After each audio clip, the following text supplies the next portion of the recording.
Assalamualaikum warahmatullahi wabarakatuh. Di sini perkenalkan saya Afifatun Nusida dan teman saya Rizka Dwi Permatasari dan Zakia Naura Arfa. Di sini kami akan menjelaskan mengenai jaminan kesehatan nasional.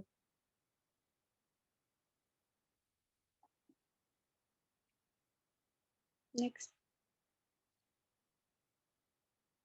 Di sini ada 4 poin pembahasan. Yang pertama, kebijakan jaminan kesehatan dari pemerintah atau swasta. Yang kedua, struktur institusi kesehatan. Yang ketiga, peran ahli gizi dalam institusi pelayanan kesehatan. Yang keempat, alur pelayanan dalam penggunaan jaminan kesehatan dari pemerintahan maupun swasta. Kebijakan jaminan kesehatan dari pemerintah atau swasta.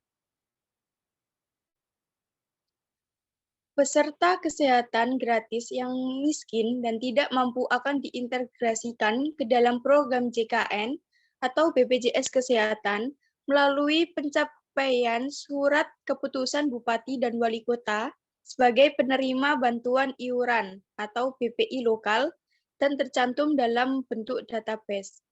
Peserta penerimaan bantuan iuran atau BPI lokal yang telah ditetapkan dengan surat keputusan Bupati atau Wali Kota akan dibayarkan ke BPJS Kesehatan dengan besaran premi Rp23.000 per orang per bulan selama 1 tahun anggaran dengan hak pelayanan kesehatan kelas 3.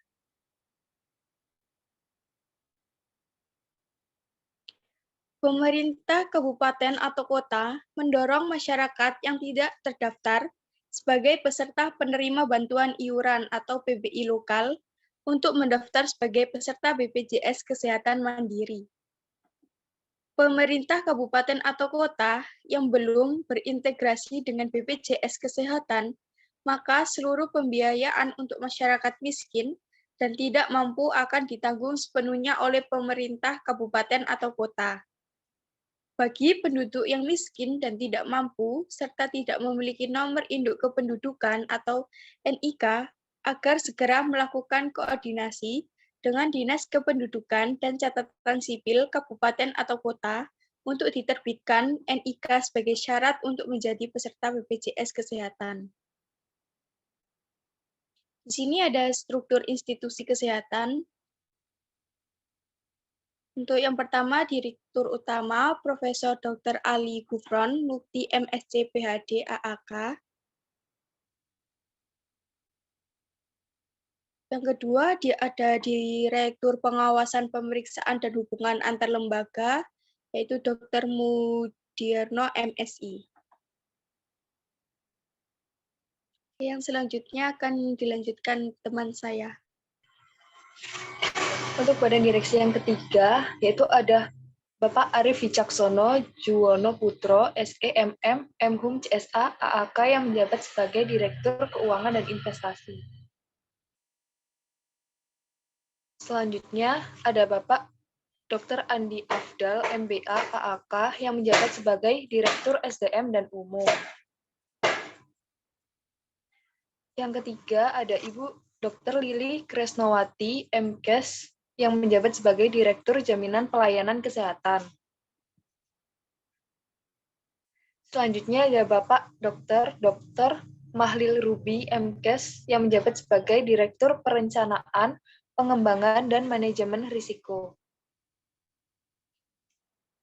Selanjutnya ada Insinyur David Bangun, M.Eng, IPU ASEAN Eng, yang menjabat sebagai Direktur Perluasan dan Pelayanan Peserta. Dan yang terakhir ada Insinyur Edwin Aristiawan, MM, yang menjabat sebagai Direktur Teknologi Informasi. Materi selanjutnya adalah peran ahli gizi dalam institusi pelayanan kesehatan.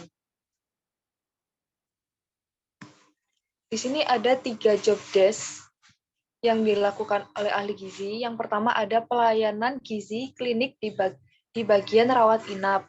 Yang kedua, konsultasi gizi di bagian rawat jalan. Dan yang ketiga, penyelenggara makanan. Untuk penjelasan dari job desk-nya, akan dibacakan oleh teman saya.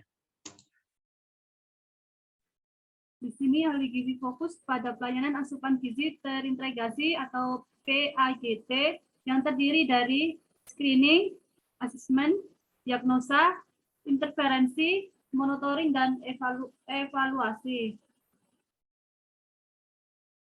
Ahli gizi fokus pada pasien untuk mengatasi permasalahan pada kebiasaan makan atau food habit dan juga tata laksana diet untuk penyakit yang sedang diderita oleh pasien. Ahli gizi membantu proses penyembuhan pasien selama di rumah sakit dengan melalui makanan yang diberikan. Selain itu, ahli gizi juga akan memberikan edukasi tentang pola makan yang sesuai dengan kondisi dan penyakit dari pasien. Ada alur pelayanan dalam penggunaan jaminan kesehatan dari pemerintah maupun swasta. Di sini ada alur pelayanan pasien rawat jalan peserta JKN dan dengan sistem Kesmik Inap. Yang ini juga ada alur pelayanan pasien IGD peserta JKN dengan sistem Kesmik Ina CBG. Dan ini juga ada alur pelayanan pasien inap jalan peserta JKN dengan sistem Kesmik Ina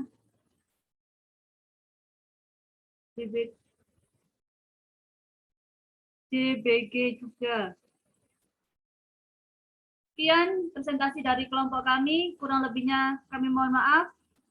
Saya akhiri, wassalamualaikum warahmatullahi wabarakatuh. Waalaikumsalam warahmatullahi wabarakatuh.